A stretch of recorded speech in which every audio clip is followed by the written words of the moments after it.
وأشهد أن سيدنا محمدًا عبده ورسوله قائد الغر المحجلين صلى الله عليه وعلى آله وصحبه ومن سار على نهجه إلى يوم الدين، وبعد. فأوصيكم عباد الله ونفسي بتقوى الله عز وجل. أوصيكم بالتقوى والعمل الصالح. Ndugu zangu katika imani,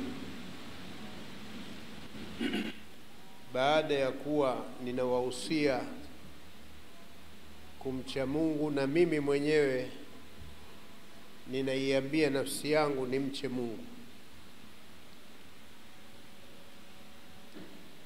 La pili ni kipindi cha kuomba dua na kuombeana dua. Kipindi hiki ambacho tuko ndani ya 10 la mwisho la mwezi mtukufu wa Ramadhani ni kipindi cha kukithirisha kuomba dua kwa Mungu na kuombeana dua. Na mimi kwa muda mrefu kuna kundi la watu sijawahi kuwaombea dua. Nilikuwa ninawasahau watu muhimu sana katika maisha yetu tunayoishi. Nao ni wale ambao wamepewa majukumu ya ulinzi na usalama katika nchi yetu. Wale ambao wamepewa majukumu ya ulinzi na usalama wa sisi raia na mali zetu katika nchi yetu. Hawa nilikuwa nawasahau sana. Kwa munasaba huu wa 10 la mwisho la mwezi mtukufu wa Ramadhani nimewakumbuka.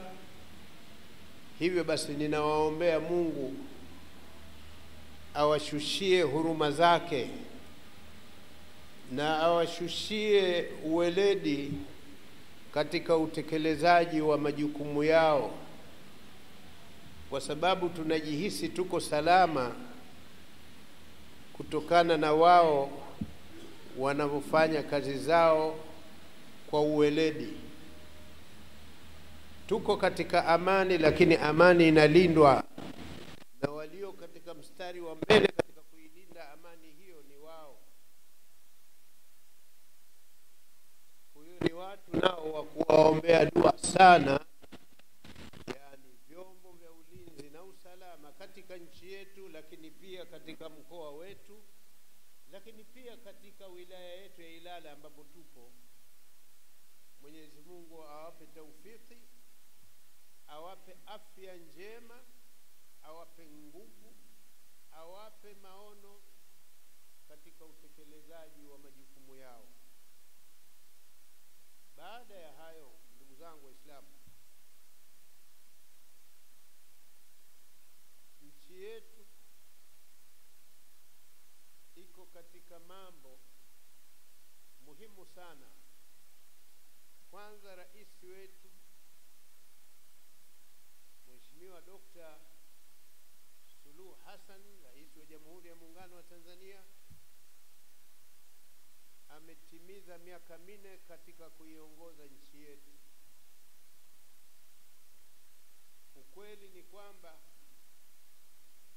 Mungu amempa taufiki kubwa sana ya kuongoza katika kipindi hiki, na amefanikiwa kwa kiwango ambacho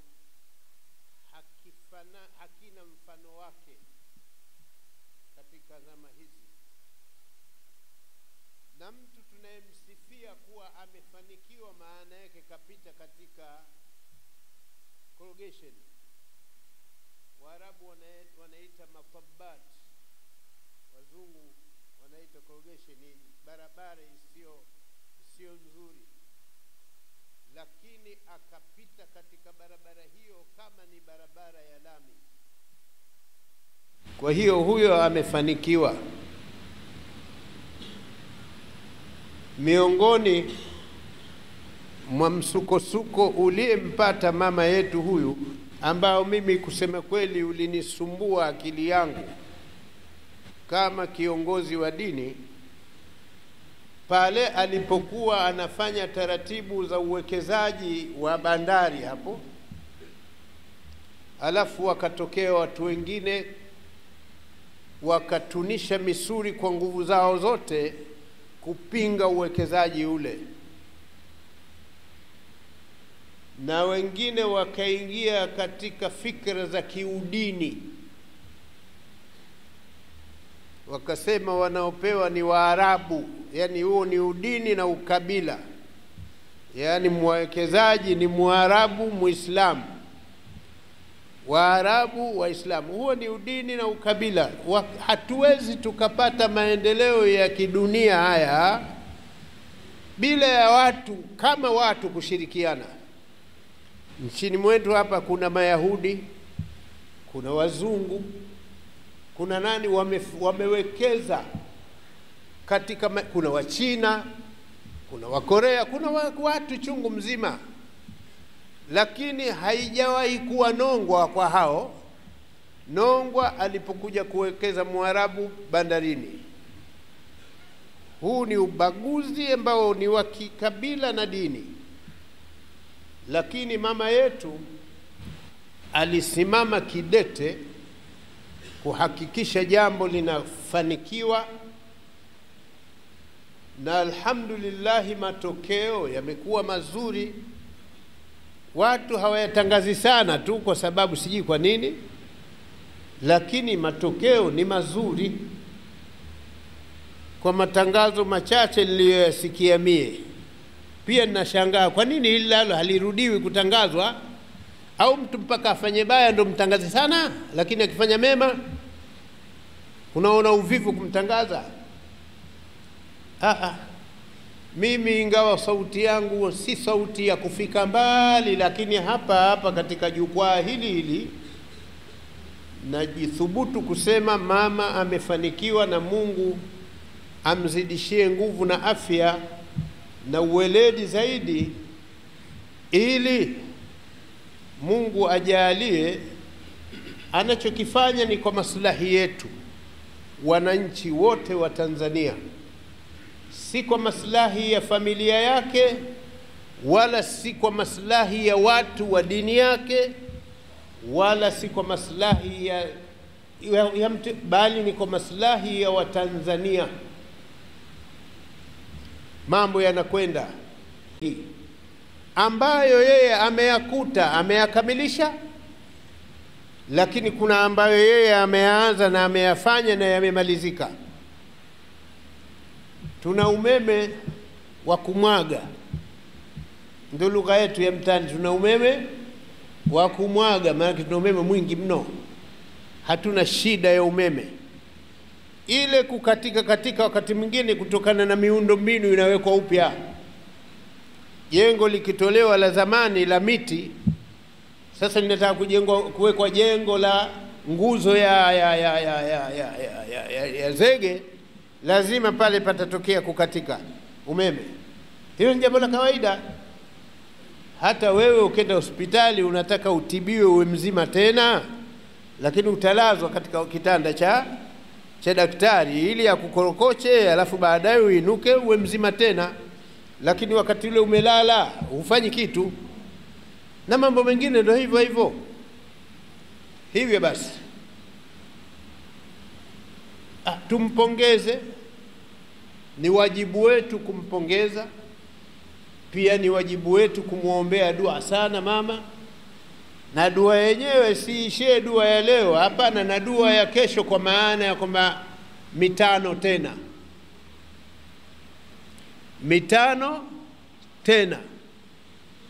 ili akamilishe nguo yake, ambayo na akamilishe ndoto zake. Ana ndoto zake za kutufanyia.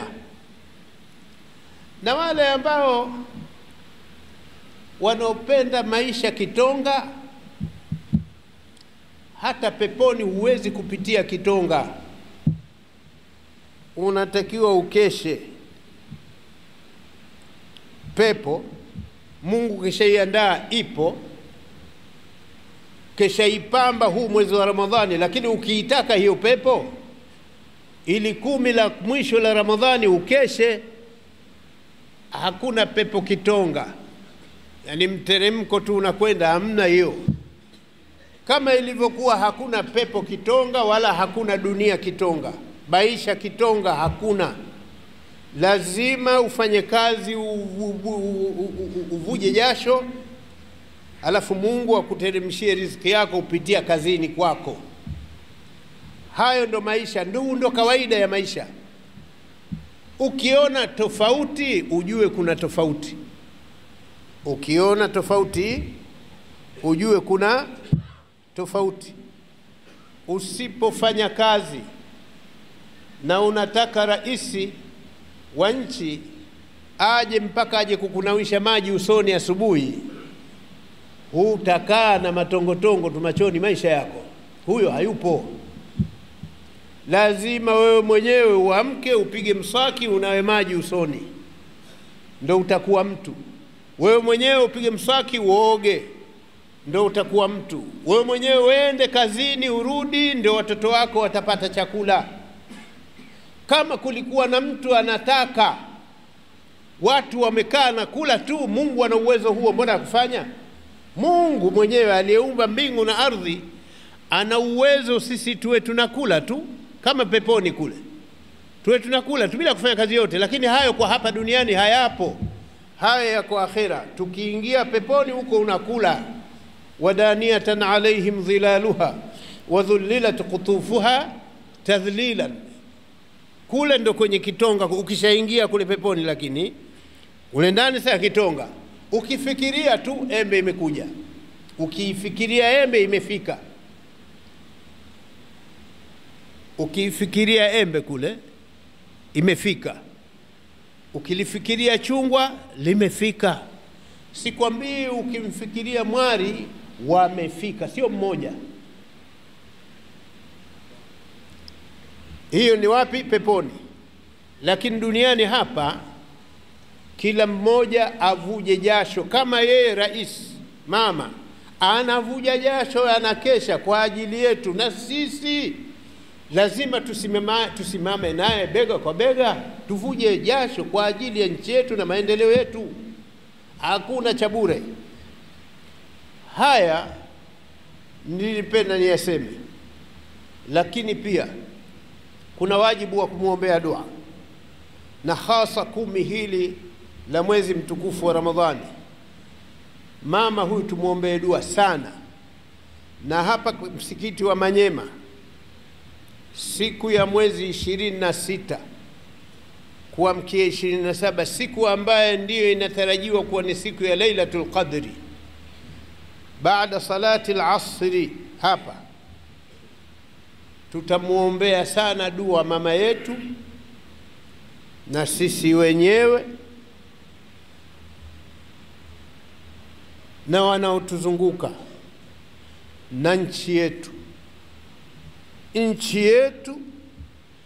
Na mimi nashauri tuwaombee amani na utulivu hata jirani zetu.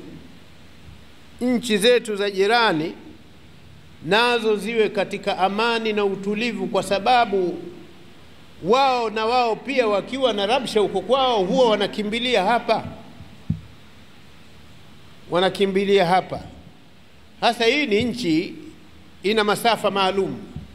Ikiwa watu watakuwa wengi mno, tutabanana hapa na tutagombea kuuza maua, na matokeo yake wageni nao wanauza miswaki na ukindu. Niamone hapo Kariakoo, wageni wanauza maua, wanauza miswaki mkononi, ile machinga. Ile kazi za kufanya watani wangu wa machinga sasa wanafanya watu kutoka Asia na Ulaya. Sasa inakuwaje? Hao tu ni wafanyabiashara, sio wakimbizi. Sasa sikwambii kama wakimbizi watakuja wengi mno kuliko waliopo, lazima itakuwa tabu. Sasa jirani lazima awe katika amani na utulivu, kwa sababu jirani yako akiunguliwa nyumba yake imeungua, panya wake watahamia kwako. panya wa jirani yako watahamia kwako, kwa sababu nyumba ile alokaa wanaishi panya kule imeungua. Sasa wewe unataka kuungua, unataka huku nyumba usiungu. Wakihamia kwako, nguo zako nazo ziko hatarini. Lazima muelewe hivyo.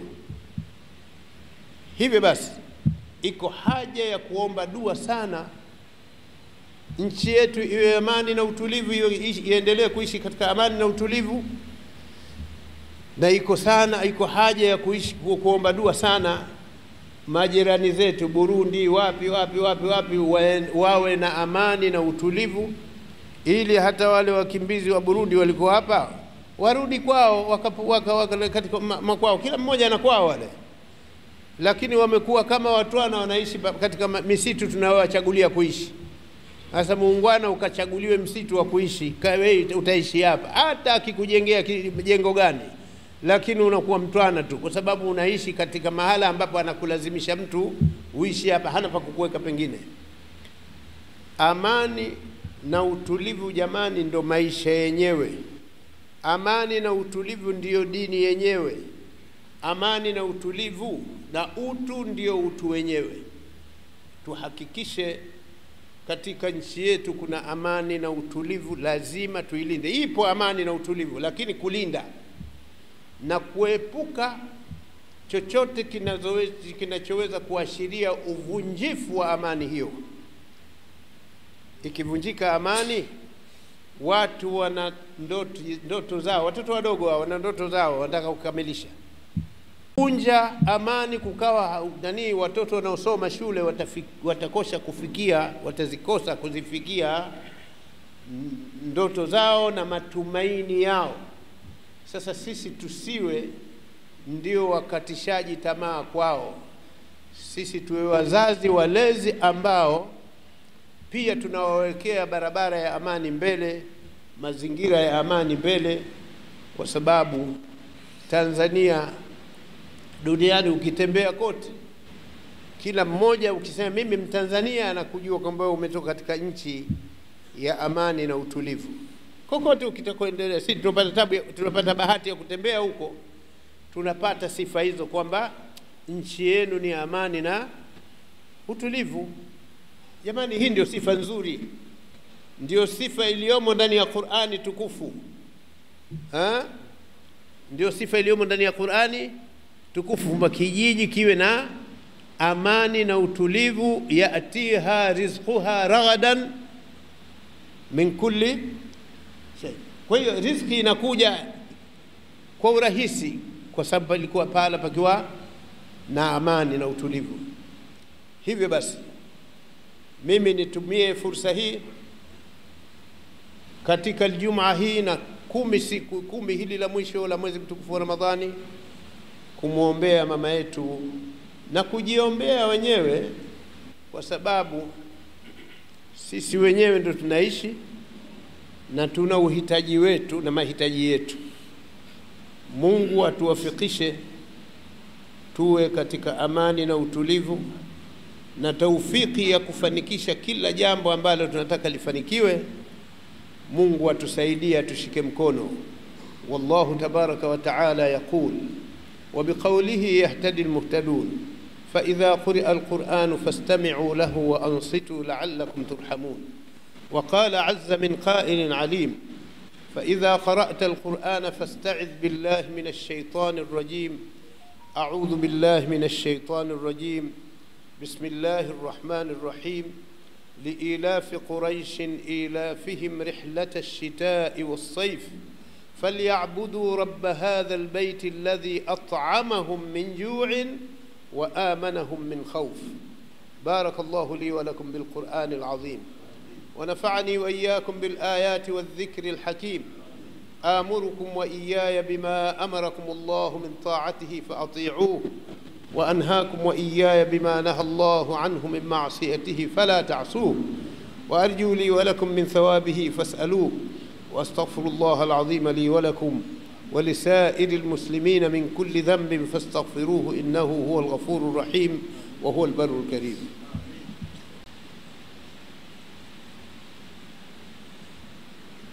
الحمد لله غافر الذنب وقابل التوب شديد العقاب ذي الطول لا إله إلا هو إليه المصير وأشهد أن لا إله إلا الله الواحد الأحد الفرد الصمد الذي لم يلد ولم يولد ولم يكن له كفوا أحد وأشهد أن سيدنا محمدا عبده ورسوله صلى الله عليه وعلى آله وصحبه ومن سار على نهجه إلى يوم الدين وبعد. Ndugu zangu, jambo la mwisho ili tusimame kusali, kuna suala na zoezi la uandikishaji kupiga kura. Tujitokeze kwa wingi kujiandikisha kupiga kura na tusipuuze, kwa sababu ndio utaratibu katika maisha yetu hapa Tanzania. Kila kipindi kikipita kijacho, ili tupate kiongozi, kuna utaratibu wa kupiga kura, na ili tupate kiongozi tunayemtaka, njia yake ni kupiga kura, kujiandikisha na hatimaye kusimama katika foleni kwenda kuchagua yule kiongozi ambaye wewe unamuona. Chagua yule kiongozi ambaye wewe unamuona kwamba huyu anafaa na una ushahidi. Sio anafaa kwa kukisia, una ushahidi. Na alhamdulillah mama yeye ana ushahidi wa kutosha kwamba anafaa.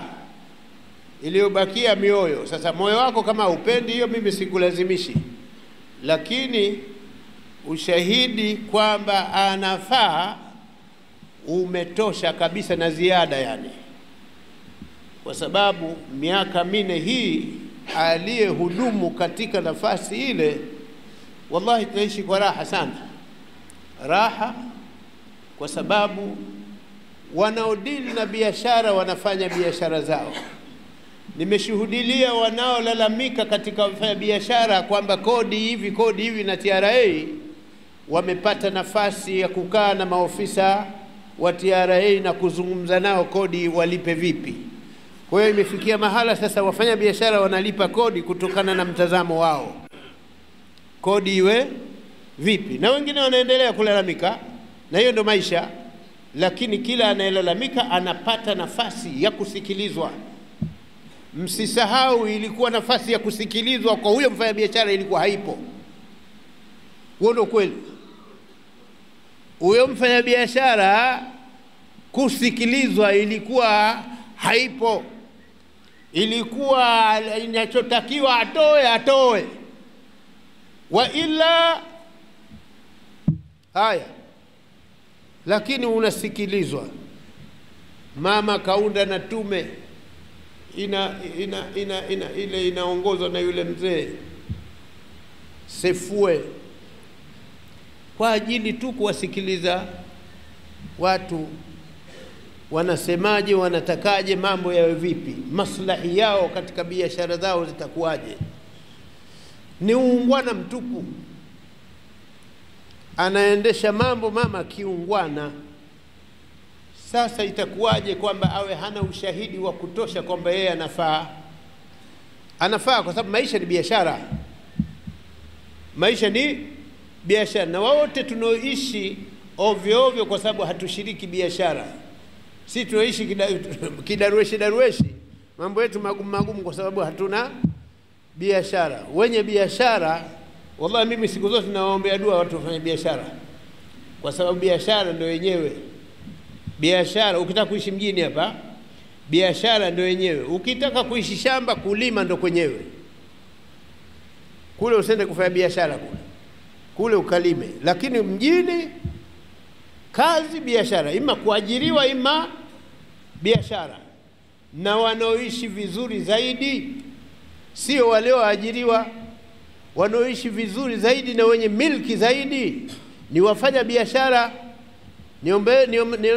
Nionyesheni mtu mimi aliyeajiriwa na yeye ana mali nyingi, mali nyingi iko kufanya biashara. Mungu akufungulieni wafanya biashara. akutilieni baraka biashara zenu, na muendelee kupata raisi kama huyu ambaye anawasikilizeni.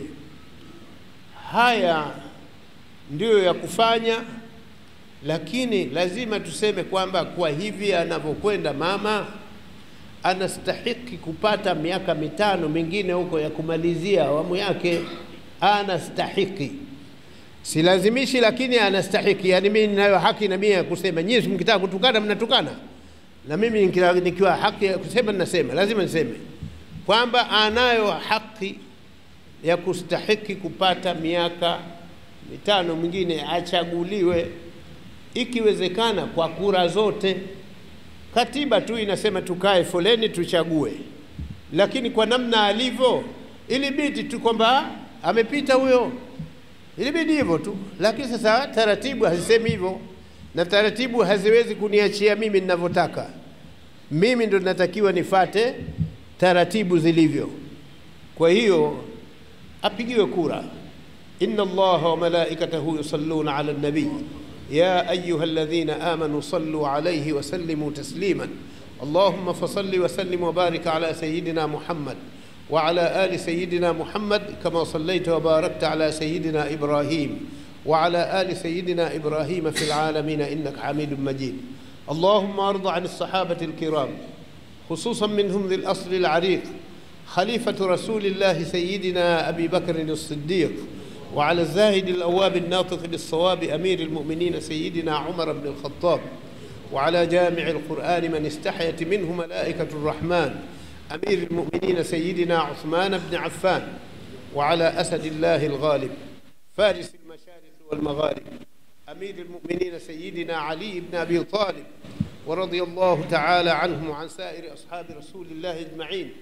اللهم أعز الإسلام والمسلمين وأذل الشرك والمشركين. اللهم أرنا الحق حقا وارزقنا اتباعه، وأرنا الباطل باطلا وارزقنا اجتنابه. اللهم إنك عفو تحب العفو فاعف عنا. اللهم إنك عفو تحب العفو فاعف عنا. اللهم إنك عفو تحب العفو فاعف عنا. عباد الله.